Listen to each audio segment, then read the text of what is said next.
Olá pessoal, tudo bem? Nos meus stories eu comentei que iria falar sobre dois fatos relevantes que aconteceram hoje durante uma audiência de instrução por videoconferência, audiência criminal realizada aqui por nosso escritório.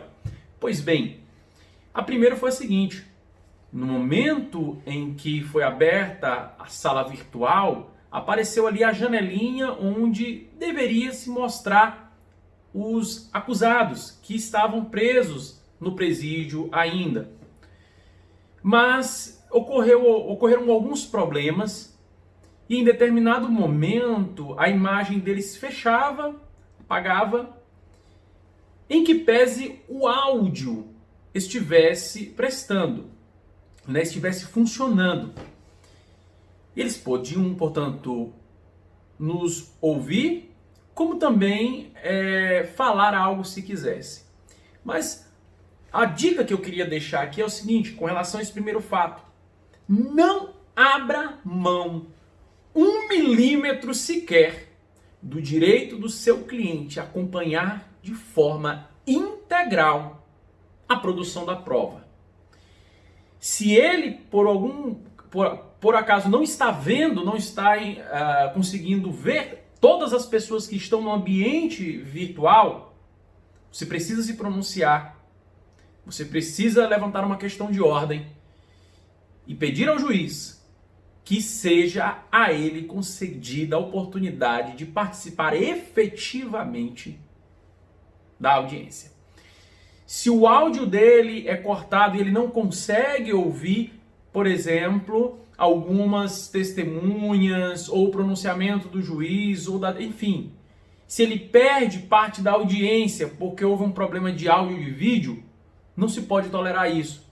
Existem detalhes nos fatos relatados pelas testemunhas que estão sendo ouvidas ali que somente o seu cliente tem conhecimento.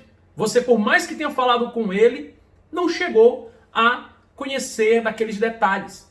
Isso porque os fatos podem ser complexos, o cliente pode ter esquecido de falar alguma coisa, ou mesmo a fala da testemunha é colocada de uma maneira que não ocorreu. Oportunidade, então, em que você, na entrevista com o seu cliente antes do interrogatório, poderá ter dele esclarecido essa situação.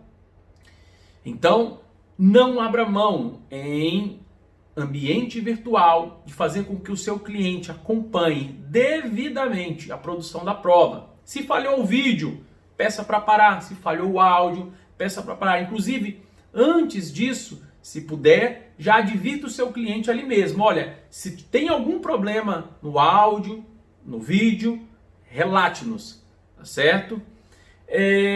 Um outro detalhe que me chamou a atenção, sobre o qual eu tive também que me pronunciar na audiência, foi com relação à intimação de uma das testemunhas. Era uma testemunha de acusação. Muito importante para a acusação, por sinal, mas não era importante para a defesa, evidentemente.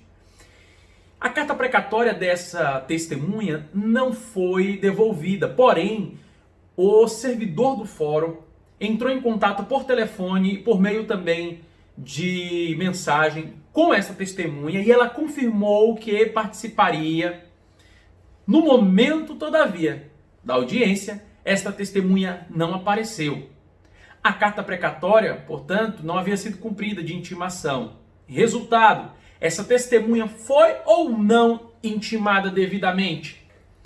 Acredito eu que, se fosse com relação à defesa, e a defesa, o advogado, tivesse faltado à audiência, ou mesmo um réu solto tivesse sido intimado nessas condições e tivesse faltado à audiência, o juiz teria dito que houve efetiva intimação, dada as condições que a pandemia nos levou. Mesmo não tendo a intimação formal por meio da precatória tendo sido cumprida. Antes da audiência, o servidor do fórum disse que havia entrado em contato, mas na ata de audiência, a juíza não queria relatar este fato.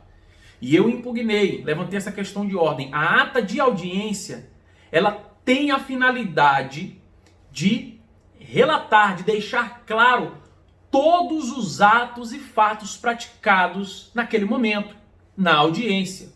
antes dela iniciar, durante ela se efetivar e após o seu término. É essa a função da ata de audiência. Nesses casos, portanto, você precisa fazer com que conste lá que ele de fato entrou em contato com essa testemunha e não poderia, portanto, se ela foi efetivamente intimada, expedir novo mandado de intimação. Porque se ela não comparece depois de devidamente intimada, o Código de Processo Penal ordena que, se a parte que arrolou, que no caso foi o Ministério Público, insistir na oitiva dela, que seja expedido mandado de comparecimento forçado, que a lei chama de condução coercitiva. Então, nestes casos, é importante a defesa estar atenta, porque como nós não estávamos com os autos físicos ali, e nada disso havia sido relatado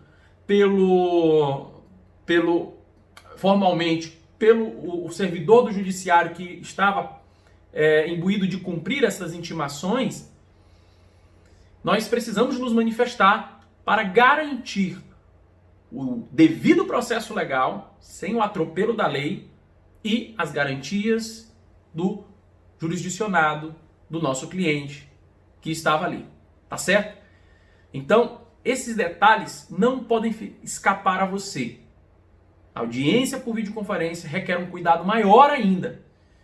E esteja atento a esses detalhes sempre, ok? Bom trabalho e bons estudos.